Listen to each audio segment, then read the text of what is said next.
हाय मित्रों, तो आज मैं આવી ગયા છે કેરલા में लास्ट तिरुपतिनम स्टेशन में। અને મિત્રો તમે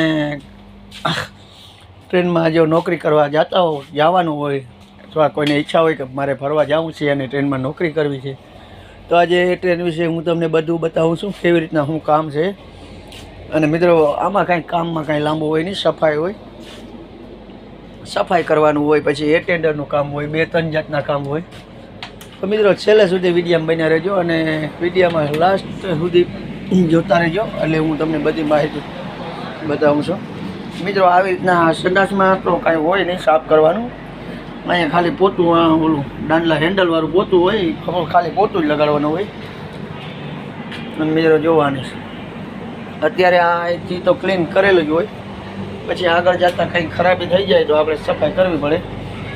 અને કોઈ ક્યાંય ચા ઢોરાણો હોય અથવા ક્યાંય કચરો હોય, બોટલ પડી હોય તો એ બધી ઉઠાવી કચરો અને કોથળીમાં ભરી લેવાનો હોય છે। અને મિત્રો રાતના 10 વાગ્યા સુધી આવું કામ કરવાનું હોય અને 10 વાગ્યા પછી સૂઈ જવાનું। અને સૂવામાં મિત્રો આમાં ગમે ત્યાં તમારે સીટ ખાલી હોય, અત્યારે તો સીટ ખાલી ના હોય, ગાડી ફૂલ હોય, પણ આવી રીતના ડબ્બો પૂરો થાય ને આપણી એક સીટ આપેલી જ હોય, એ સીટમાં તમે આરામથી સૂઈ શકો। અને આવી રીતના એ સીટમાં કોઈ બીજો બેસવા પણ ના આવે, એ સીટ આપણી જ હોય બેસવા સૂવા માટે। અને મિત્રો દિવસમાં તમારે તકરીબન 1 થી 2 વાર સફાઈ કરવાની હોય છે। અને એટેન્ડર માર્યો તો આ ધૂસા કોઈ નવું પેસેન્જર આવે તો એને બ્લેક સીટ અથવા પીલું કવર મતલબ ઓશિકાનું કવર ચડાવી દેવાનું હોય અને ધૂસું આ હકેલી દેવાનું। આમ જો મિત્રો આવી રીતના ગોઠવવાનું હોય।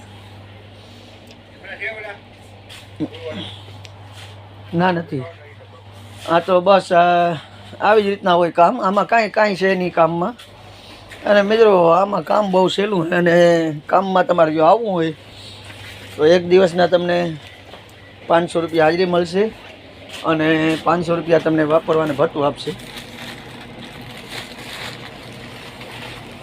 આવી જ રીતના હોય મિત્રો, કામમાં કાંઈ છે નહીં। હાલો હા, અને કામમાં જો આવવું હોય તો મારા નંબર હું તમને આપી દઉં, મારો સંપર્ક કરજો। મારા નંબર છે 70 46 45 48 48, બરાબર। તો જો તમારે સફાઈ કર્મીમાં આવવું, એટેન્ડરમાં આવવું હોય તો મને સંપર્ક કરજો। અને આપણે અહીંયા પોરબંદર ઓફિસ છે, અહીંયા તમે અરજી કરી શકો, તમારા ડોક્યુમેન્ટ આપી કામમાં સેટ થઈ શકો। Thank you. જો તમે મારા વિડીયોમાં નવા હોય તો તમે લાઈક કરજો અને શેર કરજો, અને વધુ પૂરતા તમે બેલ આઇકન ઘંટી દબાવી દી અને સબસ્ક્રાઈબ કરી તો તમને નવા વિડીયો જોવા મળશે। નવા વિડીયો કોઈ હું બીજી ટ્રીપમાં જાઉં, કલકત્તા જાઉં અથવા ગોવા જાઉં, ત્યાંના વિડીયો બનાવીને મૂકું નવા તમને જાણવા મળે શું છે કામમાં, કે કઈ બાજુ ગાડી રૂટમાં કઈ રૂટમાં લેવાની, બધું જાણવા મળે મિત્રો। Thank you. તો મિત્રો બસ આટલું જ।